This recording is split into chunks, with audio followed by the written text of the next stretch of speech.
There is a moment no seekers can remember. It may have been a book opening at the right page, a conversation that revealed something remarkable neither person expected. A place, a building, a landscape, a simple room, where something in you went quiet and something else became briefly, unmistakably present. You didn't acquire anything in that moment. Nothing was installed. It was closer to the opposite, as though something that had been obscuring your vision was, for a moment, lifted.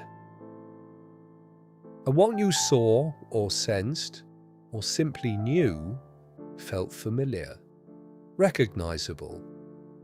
Not new to you, as though you were remembering something you had forgotten how to reach. There is an old story that carries this perfectly. The sword has been driven into a stone. Whoever can draw it out is the rightful king. One by one, men of ambition and strength step forward. They pull with everything they have. The sword doesn't move. Then a young man approaches, not with ambition, not with strategy, and draws out the sword with what appears to be no effort at all. The soldier's never going to yield to force. It was waiting for the one to whom it belonged.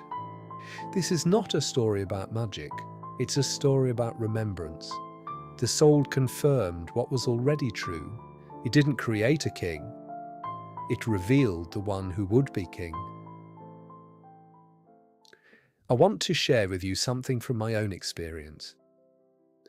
There was a man, a bishop, an American oblate working in the southern Philippines, whom I encountered when I was a young man and had, in some ways, lost my bearings. Not dramatically, but the education I'd received had done what certain kinds of education do. It had explained things with extreme rationality until the reality behind them quietly disappeared. This man had not lost his bearings. He lived with a quality of faith I had no framework for. He didn't perform, he didn't argue, it was simply present. Being near him reminded me of something I'd known as a child and later mislaid. There is a reality beyond the tangible and the measurable. I'd always known it. He simply reminded me this was the deeper truth. That encounter sent me searching, and searching I found a book, obscure, imperfect, later outgrown, but nonetheless opening a door I hadn't known. I read it through the night, not because the writing was brilliant, but because something in it kept resonating with something in me that already knew it was true. This book was a stepping stone, not a destination, but the stepping stone was a launch pad. Later still, and this was a different kind of recognition entirely, I encountered a writer whose thought had a quality I can only describe as clarity born from seeing rather than merely reasoning.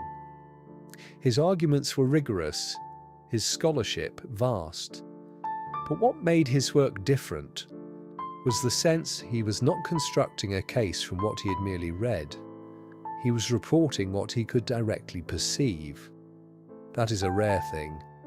You know it when you encounter it because it produces not persuasion, but recognition. I'm telling you this not to offer my biography as a guide, but because I suspect you know what it is I'm describing. You may not have the same reference points. Your moments will have been your own.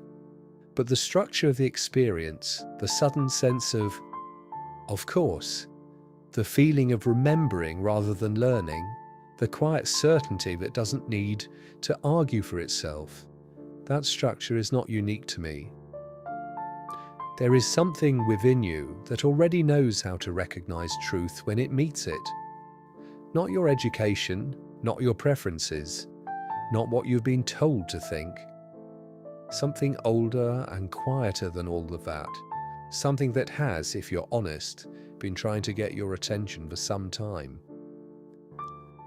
The perplexity you may feel, the sense that there must be something real to find but you're uncertain where to look, is not a problem to be solved.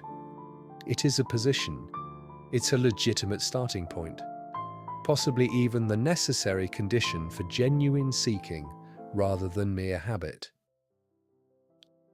This channel exists for that seeker, not to hand you a system, not to recruit you to a tradition, but to offer what good orientation has always offered: a bearing, a fixed point that doesn't drift, something to navigate by when the noise of the age makes it hard to hear what you already, at some level, know. If that is what you're looking for, you're in the right place.